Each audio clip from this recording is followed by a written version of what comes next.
Right, well, Motty's here. I'm waiting for Scotty. I don't know where he is. He should be here any sec. So as soon as he arrives, I'm gonna let him in. But I thought we'll go live now because the exit polls are in. So I wanted to get a reaction to it. And as some of you have already said, get involved in the chat in the comments and let us know what you think. But as some of you pointed out, yeah, it is a Labour landslide. No big surprise there. Labour winning 410 seats. It's actually probably not as bad for the Tories as some predicted. I'll go through the exit polls now. They've just been released now at 10 o'clock. So we'll get into them and let us know what you guys think. Get involved in the chat and the comments. As always, hit that like button. And if you're not doing already, please subscribe to the channel. So the Greens get 2 seats. I think there was talk, one there, of the Greens getting 4. It looks like they're getting 2 seats, according to the exit polls. Reform, 13 seats. I ain't going to lie to you, kids. I am gutted about that. I am devoed. Conservative, 131 seats. Not as low as some predicted. And then also the big one, obviously, Labour, 410 seats. That is a massive landslide. There's no two ways about it. Labour there with a what? Maths isn't my strong point. A 279 majority or something. Just ridiculous numbers considering where they were in 2019 in terms of the result.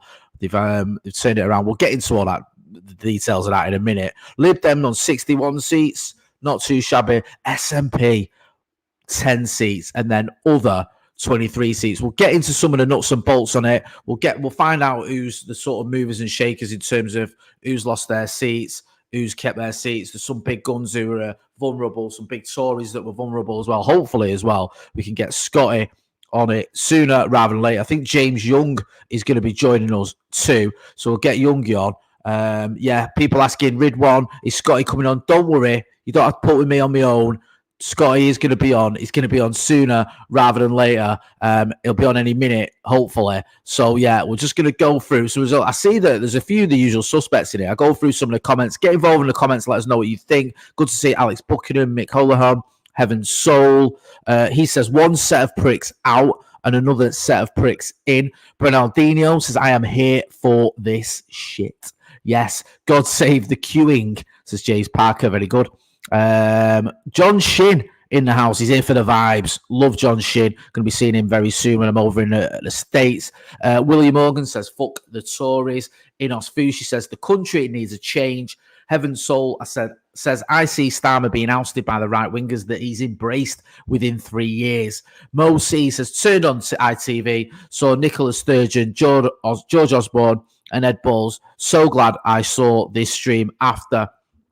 Thank you, my brother. We'll get James Young on as well, man. James Young will send him a little link there. Can join in. Make sure you are hitting that like button as well, please, people. I love this one. Man123 says, is it true City won 115 seats? Brad Day says, desperate for a big gun like Rishi to lose his individual seat. Let me know, right, if you guys hear or see anything, because I'm sort of checking as we're doing this, what the latest is. Let me know what is going on. If you see any news, if you see that there's reports of someone big losing their seat, then we want to know. Because at the minute, all we've got is the numbers. And the number is 410 for Labour. A huge Labour landslide.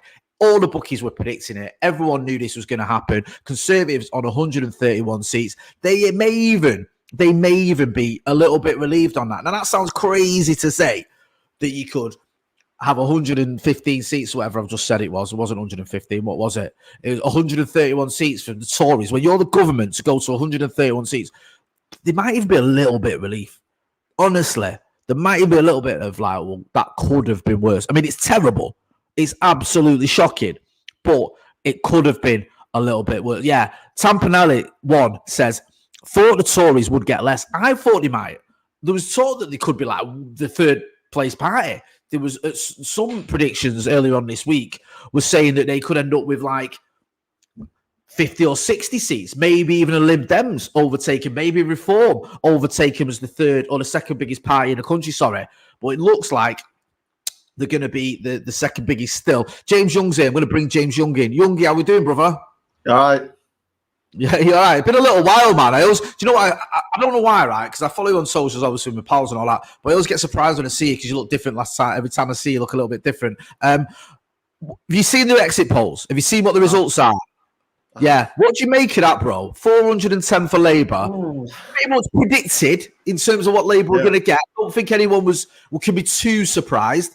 But the Tories with 131, that might even be a little bit of a relief. We're going to get into it as well, also, in terms of which people have lost their seats. If there's any big guns that have lost their seats, I'm hoping there's a couple that have. What have you made of those results, though, in terms of the numbers? Also, I think more people aren't. Go on, sorry, bro. Enough on how many seats Reform are predicted, because that's serious. I mean, UKIP only really got maybe 1, maybe 2 seats. The fact that Reform have been predicted 13 seats, that's insane. Yeah, it is. It is, actually. Because I thought Reform were going to get, like, I don't know. I thought they might get 5 or 6. Yeah. But 13, it's worrying, that, isn't it? For me. The problem that I found with the Conservatives, especially in this election, that I found sorry to interrupt. Some people asking about my mic. I'm going to try and sort this out. People saying my mic's... no, it is. It should be. Is it chipping a little bit? Yeah. Sorry about this. If you're having a little bit, it might be the rain. It's raining a lot here in Eccles. Sorry, James, I interrupted you, then. No, I don't think it's raining this much in just up the road in Pendleton.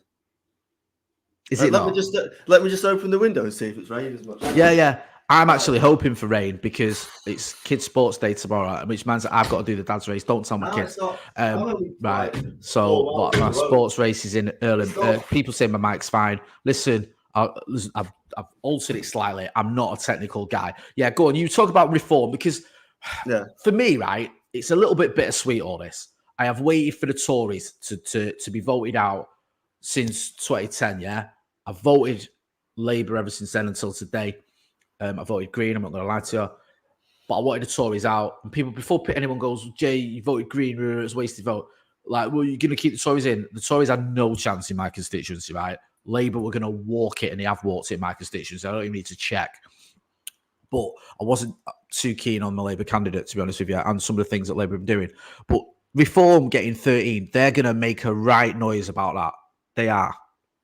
Yeah, and I think that's the issue that's going to happen with that. And especially what I was going to say was, I think what frustrated me with the Conservatives was it was clear during their election campaign, they moved a lot more basically to the hard right. If you look at the policies that they're having, especially towards the end when Sunak pretty much knew he wasn't going to win, all they had left was stop the boats. Now, 5-10 years ago, that was a UKIP policy. That wasn't a Conservative main policy, so outright anti-illegal immigration in the same way that UKIP tried to do it in the sort of Brexit debate.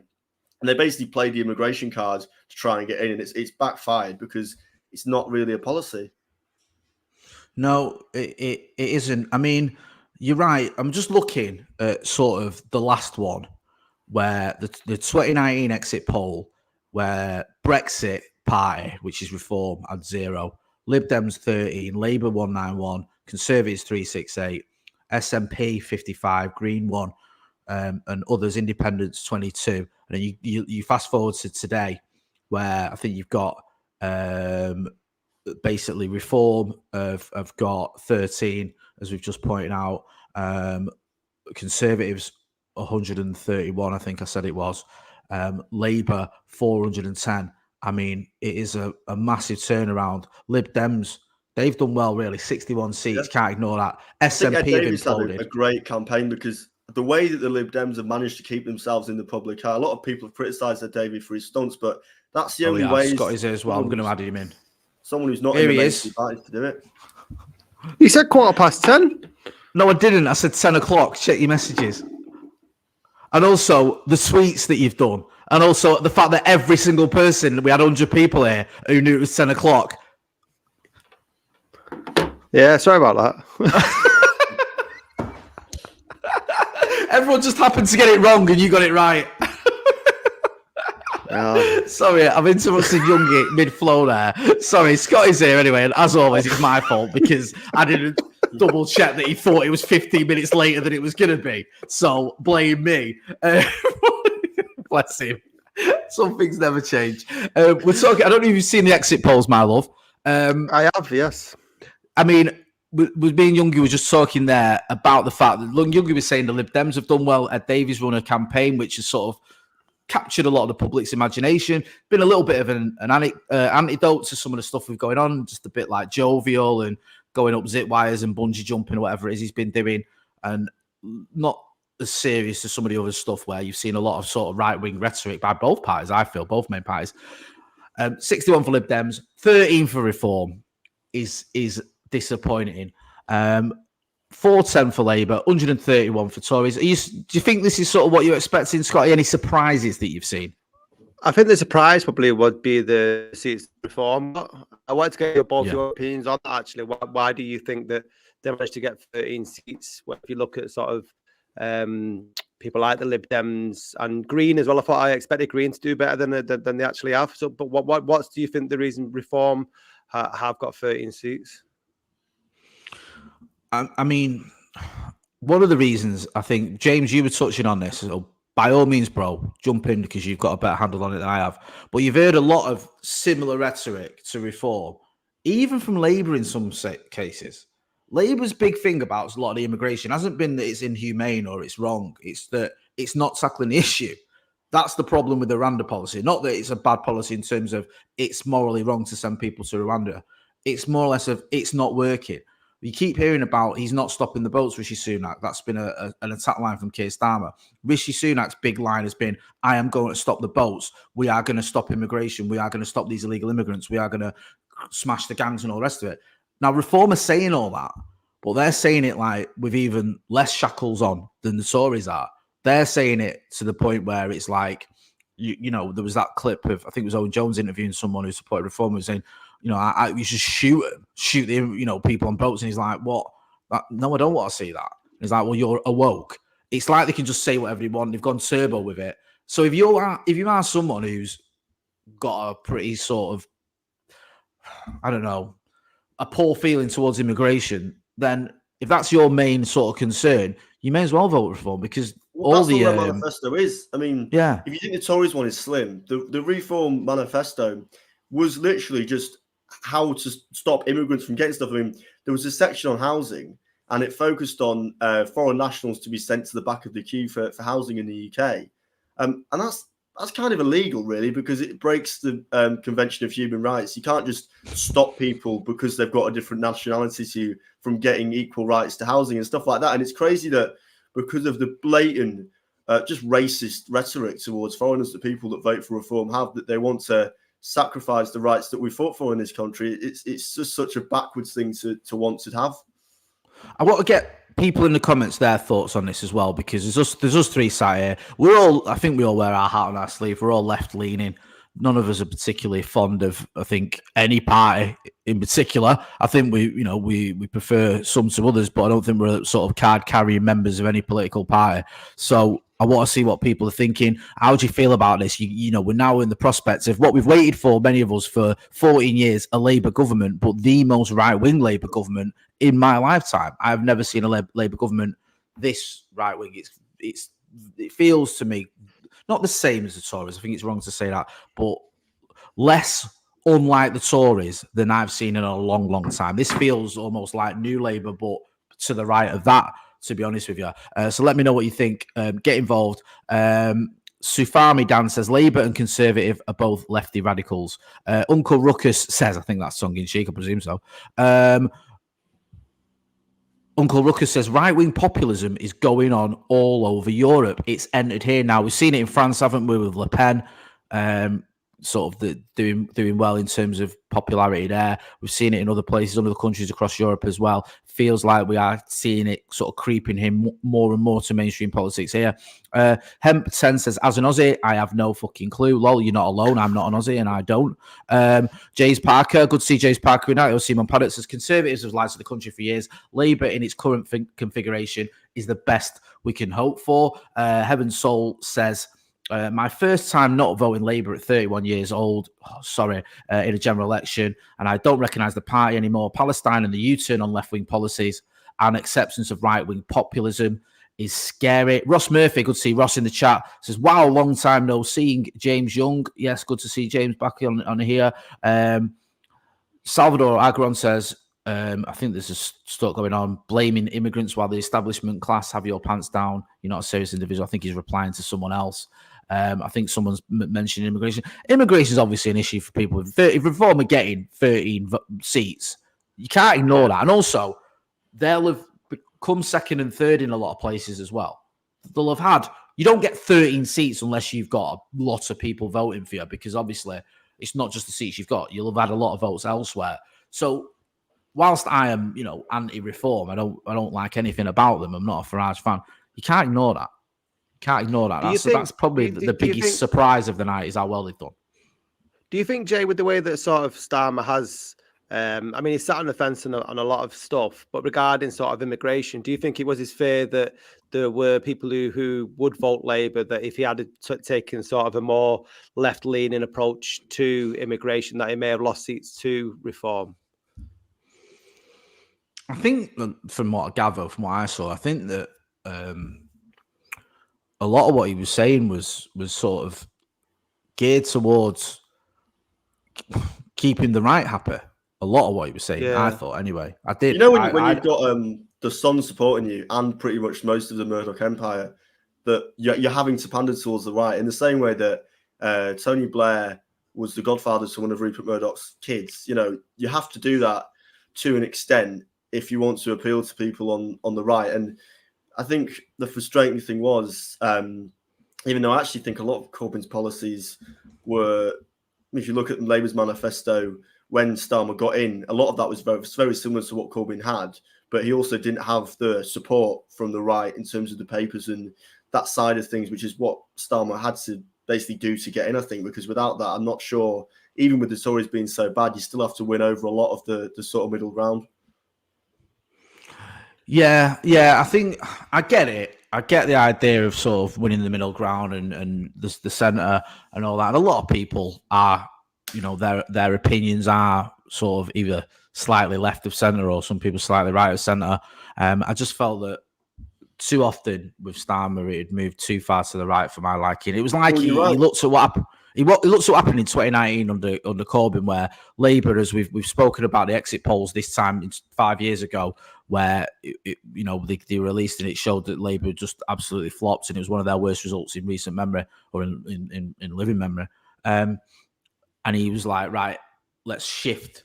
Let's have a big shift because, all those lefty policies are unpopular. And I don't think that was the case. I think some of them were good ideas and some of them made a lot of sense. Some especially amongst younger people. I've been chatting to my mates today, and it's almost like, well, we voted for Labour, but only because it was to stop the Tories. It wasn't like a great thing of, Starmer's going to do loads of things for us. Whereas under Corbyn, there definitely was this feeling, whether you like him or not, of the idea of sort of like a 4-day week, of taxing the rich, of these pretty, I'd say, I guess, left-wing policies in a way that, you wouldn't necessarily expect a Labour government in the last 10 to 15 years to do, as in after Blair. And now it's, my friends who voted today were going for I voted Green or Lib Dem or Labour, but it was sort of like the best of a bad bunch, really. I don't think there's many people that are my age that are really properly celebrating a Labour landslide. Yeah, it's been a bit. I think this is going to be a strange sort of Labour victory, because I think you said it, Jay, the more sort of centrist or more to the right than any previous one, especially in mine and your lifetime. What I find interesting is the whole sort of psyche around voters and how that seems to be changing to more of a sort of populist, because I think during the elections when we were growing up, Jay, you were either Labour or you were, it was always, regardless of who was in charge of Labour, you were always, it's like a football team, you know what I mean? Like it will always be United no matter who the manager is, and Labour was very similar. But now when you look at how the swing between what's going to be a Labour win compared to the Conservative win, that's huge. Do you know what I mean? It's just like it seems like it's such a volatile thing now that the voters. Yeah, this is it.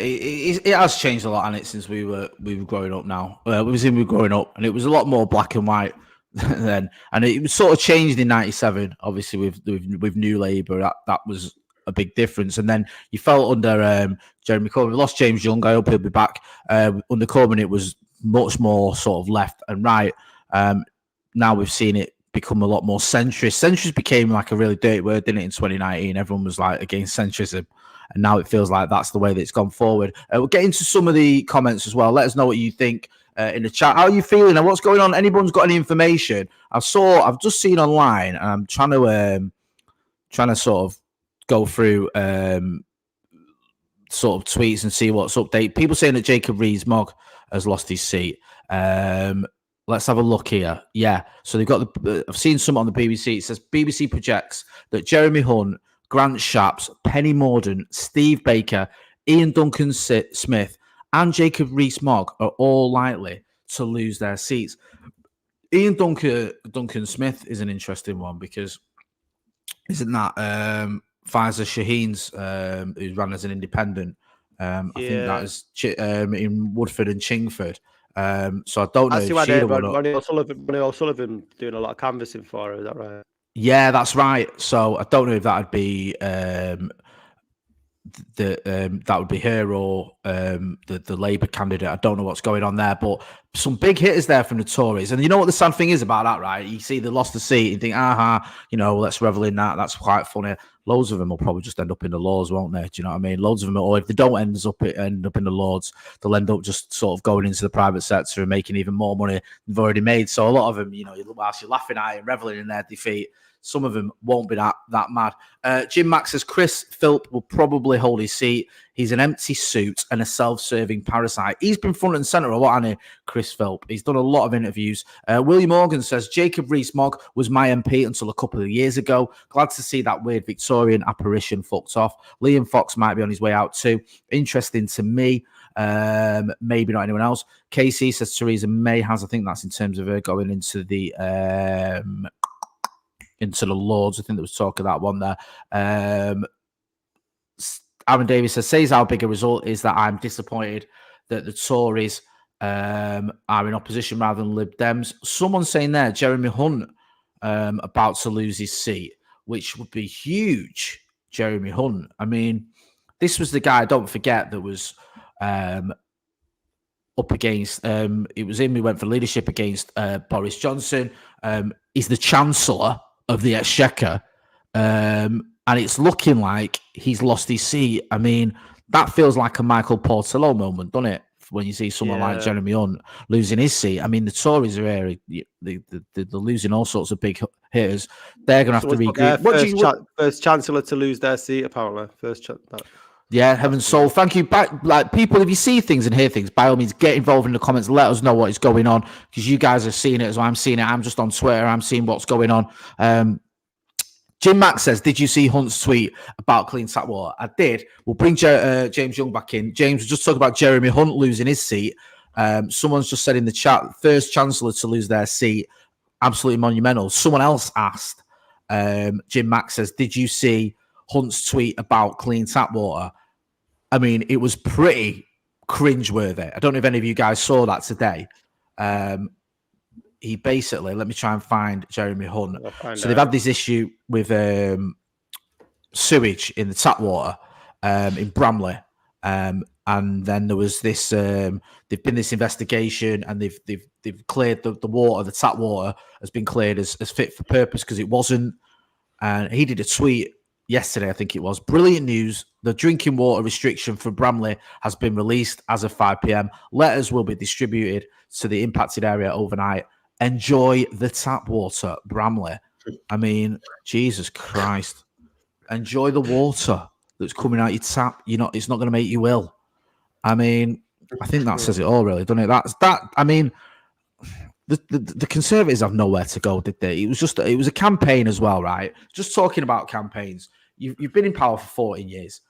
Everyone's unhappy with a lot in life. The cost of living crisis, the water sewage in the waterworks, the way Brexit has gone, just regardless of whether you wanted it or not. There's so many different reasons why people are unhappy with the Tories. But I also thought the campaign by the Conservatives was shocking. It's bizarre as well, because you'd think for someone that had won, like, whatever it was, 3 elections, they'd know how to at least put up a challenge to Labour. But it was almost as if they took the Brexit approach of get Brexit done, there's that sort of 3-word slogan of stop the boats, and tried to do the same sort of thing. And it's just completely fallen on the backside. Jack Do you says, think is that Jeremy Hunt rhyming slang? I like that. Sorry, go on, Tom. Do you think that the Tories ever thought that they had a chance of remaining in power with this election? Because it just felt with No. that campaign that it was comical to the point that I had conspiracies that it's some form of self-sabotage going on, all the way from him coming away from the sort of the D-Day memorable, the leaving early and stuff like that. All the stuff about him asking Welsh people will be watching the Euros. There was a lot of sort of, it could have been written by Armando Iannucci. Do you know what I mean? That's the sort of campaign trail that it seemed to be on. So do you put the Tories losing down to Rishi Sunak, both of you? Or was this going to be a hide into nothing, regardless of who is in charge? I think they're on a bit of a hide into nothing, but I think they made it worse. I think the campaign made it worse. And I think the messaging was just confused. It was almost like saying, vote for the party that's been in power for 14 years to get change. Like, you can't run a party, you can't run a campaign like that. It doesn't make any sense. Even an idiot can see that makes no sense. You're saying that things aren't great, but if you vote for us, we'll make them great. But you've been in power for 14 years, so that's nonsense. And then they started running with this line, didn't they, the Conservatives, about this super majority. Labour are going to get a super majority, so don't vote for Labour, vote for us, because Labour are going to get a super majority. So basically what you're saying to voters is, don't vote for Labour because everyone else is going to. That is your message, which again is so confusing and so ridiculous to say. As a sitting government, let's not forget, you're the government. You've been in power for 14 years. You're literally in parliament. You're the government, and you're saying to people, right, if you vote for Labour like everyone else is, they're going to have this mad majority where they can do what they want. But if you vote for us, it'll stop Labour having this majority, and also we'll be able to change things. None of it makes any sense. And it's then, also hard as well. I mean, when you've been in power for so long, I think Labour had the same problem. I actually think Gordon Brown was a pretty competent leader, but because Blair had been there for so long, they were never really going to win that election, because I think it always swings after a certain number of terms in charge. And I'm surprised, to be honest, the Tories did so well in the last election. If it wasn't for Brexit, I think Corbyn probably would have won 2019, only because the election before that, it was actually a hung parliament, and it was much closer than people remember. I mean, up until now, he got Labour's best result since Blair. Well, you look at the trouble as well, is I see similarities between Labour's campaign in 2019 and this one with the Tories. Because in 2019, Labour's position on Brexit was so confusing. It was basically, if you vote us in, we'll give you another referendum where we're going to argue that we should stay in the EU, but we're not going to make us stay in the EU. It made no sense to me. I couldn't get my head around it as someone who wanted to stay in the EU. Free Wi-Fi and all sorts of stuff, wasn't they, as well? Yeah, which was bizarre. It was called broadband communism, but that was a good idea. No, that's what I mean. And it was. And listen, the one I'm not a Starmer fan, but the one thing he was able to do and was get a lot of the media on board. Not all of them, but some of them. And I'm not agreeing with the some thing. He should never have been buzzing about that. But the media are always going to against Corbyn. He never got any of them really on his page, and it could have been a lot different, like you're saying, James, if they'd have run a different campaign. I also think that going back even further to that one where Labour got a hung parliament, the Tories ran a terrible campaign there. If you remember, Theresa May's campaign, which was meant to be this sort of, she called an election strong and stable. You can have this coalition of chaos if you don't vote for me. And they ran an awful campaign where they had this. Do you remember the dementia tax and all that? And it was like people, and she was arguing with people in press conferences, and it just looked an absolute shambles. That's kind of what you've had from the Tories this time round, where the announcement in the rain it got off on the wrong foot there, because you had this announcement where it was pouring down. I mean, it just looked, from the optics, it looked terrible. The D-Day thing, I'm not particularly, my granddad was at D-Day, but I'm not bothered if Rishi Sunak goes to D-Day, meets British troops, and then leaves. It doesn't bother me, but the optics of it look bad.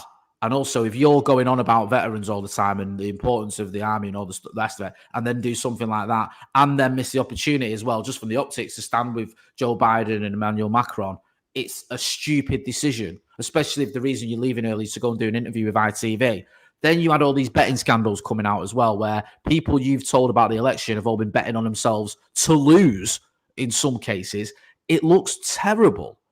And it's just the optics for this whole campaign from the Tories have just been the worst. And even the social media, right? Because we're all heavy on social media. We're all big on social media. The tweets that I have seen from the Tories, it's like they've been hacked. It genuinely, like, some of the videos they're doing, some of like the ones about, and there was the one the other day, and it was like, if you vote Labour, this is what's going to happen. And it was all the things that are happening now. Yeah. And it's like Angela Rayner's weird as well. Have you seen this sort of weird obsession with it? It's like, whoa. And I don't think that was they were saying about it. It's not necessarily. It's like, oh, she goes on these mad benders on holiday and she vapes. Well, surely you want more relatable politicians. Like, why is that a bad thing? I don't think. I think they sort of zoned in on maybe Angela Rayner being a weak point for Labour, like, because she's more left wing, because she's a bit more sort of working class. If we go after her, that might cut through. That might make people wary of a Labour government. But I think it in many cases it just made people dislike the Tories more, because it's like, hang on a minute, you're just attacking someone for being a bit like us.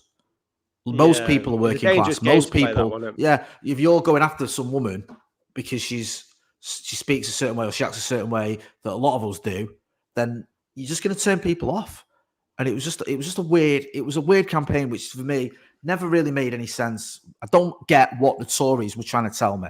If I was sat here going, I'm an undecided voter, I didn't hear anything, and I would never vote Tory anyway, but I didn't hear anything where I could go, okay, then yeah, the Tories going to, I'll vote for them because of this. Because it was like, we're going to sort out immigration. Well, you've been in power for 14 years, you haven't done that.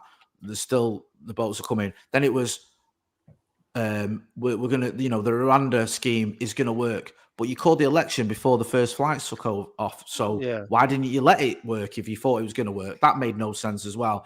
Then it was vote for us if you want change. You've been in power for 14 years. How can you say it's going to be, there's going to be change if we vote for you when you've already been in power for 14 years? Also, as well, just one little thing, a lot of the people who were sending out for interviews and stuff just didn't come across well.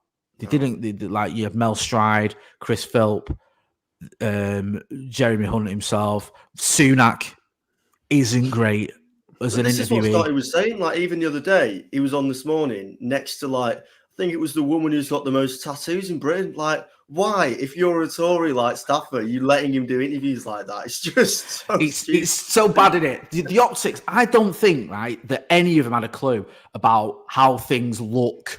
Like you say, how does this look when we're making an announcement in the rain and you're getting soaked? How does it look when you're sat on This Morning next to a woman in a bikini who's got more tattoos than anyone else in the country? How does it look? It looks like you're just a moron, and it just looks ridiculous. And you're trying to come across as though you're this strong leader who's going to tackle Putin, tackle the immigration gangs, get the country going again and all that. And you're just coming across as someone who's completely out of touch with reality, doesn't know what he's doing, and also, this is another sort of nail in his coffin, doesn't have control of his party. Because you see and think people like Suella Braverman and other people coming out and saying these things that are pretty, Nadine Dorries, anti-Sunak in the papers, in the press, in the media, just hammering him. And he can't even turn around and say, well, I'm the strong leader, or I've got control of my party, because he hasn't. Just, I don't see what his selling point was. The thing is with the Tories, I don't think anything that was done by Nadine Dorries or Suella Braverman was particularly unexpected. You know what I mean? If anything, they come out and stab you in the front, don't they? When they do that and bring each other down. This looks like it's going to be the biggest gains by any government since 1945, if the numbers are correct in these exit polls. So rather than focus on just Sunak leaving, is it a cause of celebration because the person who's going to be the Prime Minister, or is it more because it's not the Tories? What is the faith that you've got that Keir Starmer and Angela Rayner, both of you, can sort of turn this country around or make amends for the last 14 years under a Tory government? Do you have faith? I'm a bit sceptical, I'll be honest with you. I'm glad to see the back of the Tories. I'm a little bit disappointed that Labour's gone this way. I feel Labour's gone very right, so shifted to the right, which I didn't really want to see. And I don't even think it's necessary. I get it to some degree, but not to the degree they've done it. And I'm just curious now to see what they're going to do, because you've got to remember as well, the Labour manifesto and Labour promises, there wasn't much meat on the bones. It was kind of like, we're not going to put taxes up and we're going to make everything all right. But when you scratch beneath the surface, I couldn't really work out, quite how that was going to work, what they were going to do. They didn't promise to tax the highest earners. They didn't promise to. They didn't say they were going to raise the 2-child cap on child benefits, which I thought was was pretty shocking. So it's just a bit like, okay, how are you going to do what you're saying you're going to do? And when they're in government, even the private school stuff was weird. Like when they said, "Oh, we're going to tax private schools," which I think, as a Labour policy, you'd probably expect them to say that. But the reaction to that from people, it's almost as if they're sort of surprised when they announce like a policy that's on the left, that people are going to be almost not as supportive of that. And I think for Starmer anyway, he needs to show more leadership when it comes to things like that, because I was expecting him to double down on that. And instead, he just went for a sort of, well, we want to make sure every single person in this country. And it's like, well, you need to focus on what your key demographic is. And it's not privately educated people, is it? So I don't understand what the point is in trying to help them. Yeah, it felt like a bit of a nothing burger to me. Like Reese is in the chat. He says, the end of 14 years of blue Tory rule and the beginning of years of red Tory rule. Congrats, everyone, on this incredible change. It does feel a little bit like that to me. Listen, I want to give Labour a chance. I want them to show me what they're about. I want them to show me they can make my life better. And I don't expect me to, I don't think there's ever a situation where you get up in the morning and you think to yourself how buzzing you are with your government and how lucky you are that you've got such a great government. But I think you can have a government that you don't despise and you don't hate the way that a lot of people hated the Tories, especially over the last few years. So I want Labour to show us what they're about. But what I've seen in terms of their lack of promises, and also from Starmer, the amount of times he said he's going to do something and then gone back of it, whether it's tuition fees, whether it's nationalisation, whether it's a proportional representation, is staggering. So I don't know, man. I'm sceptical. I think we just got to have to wait and see. I know that's not what a lot of people want to hear, but for me, I just think I'm not expecting much from this Labour government. I think they'll probably be a little bit better than the Tories because the Tories have been such an absolute shambles. But we'll have to wait and see how much better they'll be. Well, maybe that's more faith in Starmer. Do you have more faith in Starmer? Go on, James. Sorry. I was going to say, if you go in with low expectations and think they're not going to appeal to you, and then they surprise you by moving more towards the left, and maybe that's a good thing. No, I agree. Definitely. I mean, they've literally, the exit polls have only just come out. We still don't know certain seats and what's going to happen, but there's been, I think we mentioned it before, Grant Shapps, Jeremy Hunt, Penny Mordaunt losing their seats. It's big. It's a big night for Labour and the Tories. It's just a shame that you've got reform, and I wonder what's going to happen now with this reform influence, because when I was a kid in the mid-90s, sort of the early 90s, mid-90s, you had this sort of almost like a civil war going on within Labour, where you had the left and you had the sort of centrists or the more right-wing Labour, and it looked like they were never going to sort themselves out, and then they did. And you had like Blair and Brown and New Labour, and then you were able to sort of keep old Labour happy and form a government that was for good, whatever it was, 13 years, whatever, sort of worked or at least managed to stay together.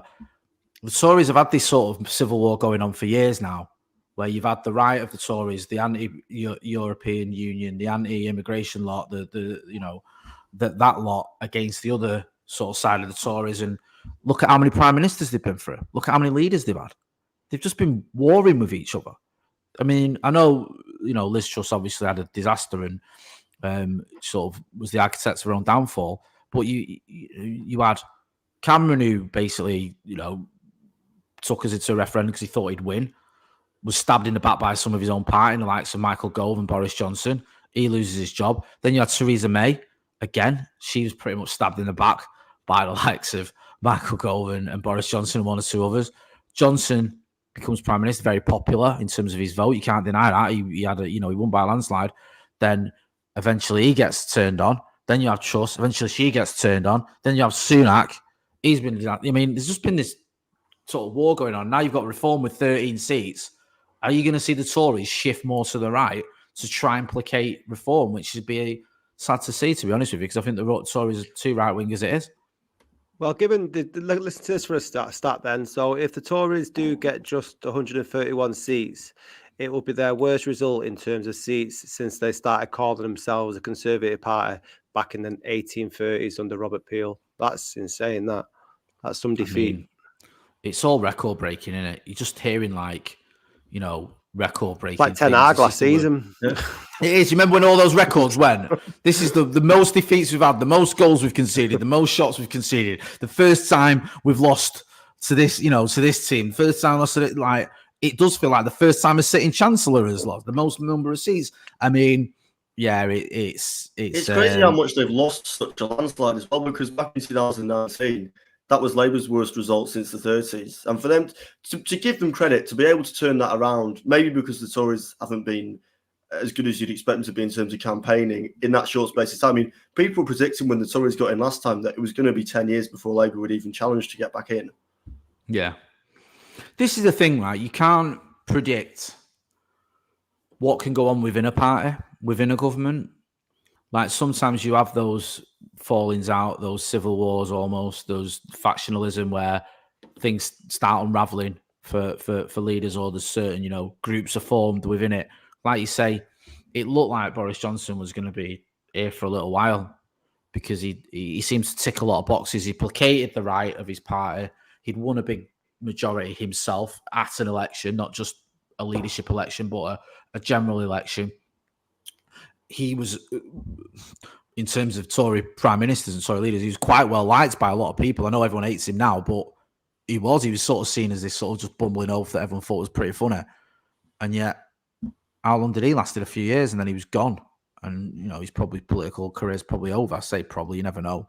So you just don't know what's going to happen. It's going to be interesting. Lads, I think rather than doing a long one, I think we've sort of covered the meat and the bones of it. I'm going to wrap it up there because we know there was going to be a Tory sort of implosion. We knew there was going to be a Labour landslide. We've seen the numbers there: 410 to Labour, 131 to the Tories, 61, I think, for the Lib Dems, which is their second greatest ever result. I think the one fewer than they had in 2005, which I think was their best result, 62. Also, Reform is a big story, 13. And the Greens, I think, were hoping for 4. They got 2. SNP have gone from 55 to 10. So big dip for them. They've had a Tory-like implosion, though, haven't they? North of the border, the SNPs. They've had all sorts of going on. And I quite like some of the SNP politicians, but it's been a bit of a disaster for them, to be honest with you. So I'm not too surprised with that. It'll be interesting to see what happens with Plaid in Wales as well. That's a good point. I've not even mentioned that. That's obviously a subject close to your heart. Because it's been a bit weird, hasn't it, what's going on in Wales with the sort of shenanigans. Yeah, well, they've changed the constituency, the boundaries around a bit. So it's sort of slightly different in that regard. But again, well, Wales and Scotland are more complicated because obviously you've got Welsh Labour who run the Welsh Senedd, which is the Welsh Parliament. So you'll have people in Wales that will be on the left, but will vote for Plaid instead of Labour because they feel that Plaid represent them more as Welsh people. But Welsh nationalism is complicated. I mean, it isn't nationalism in the sense that it's like UKIP reform style. It's more sort of left wing, similar, I guess, to sort of Catalan stuff in the same way the SNP is. It's kind of like left wing independence, but with a hint of being proud of your country at the same time. But in the same way that Scotland want independence, there is a faction in Wales that would want that as well, and Labour just aren't giving them that. So that's why they're more likely to vote Plaid. Fair enough. I mean, I'm sure we'll have a clearer vision or clear understanding of everything that's gone on, who's lost what and where. There's a link in the chat as well. If you can support the channel by joining our Patreon. Youngie, good to have you back on the channel, my brother. We'll get you back on. We'll pick through the bones of this probably later on in the week. We can have a little early next week when we know what's gone on, and we can have another chat, another catch up. But a big thank you to everyone who's got involved. Big thank you to you, Scotty, for only being 15 minutes late. I appreciate that. 12 that is 12 minutes, actually. 12. Sorry, my bad, my brother. Well done, and thanks, Youngie, as well. Thanks. I need to go back into my Salah HMP Salford. See you in the next one. Don't forget to subscribe. You know what it was?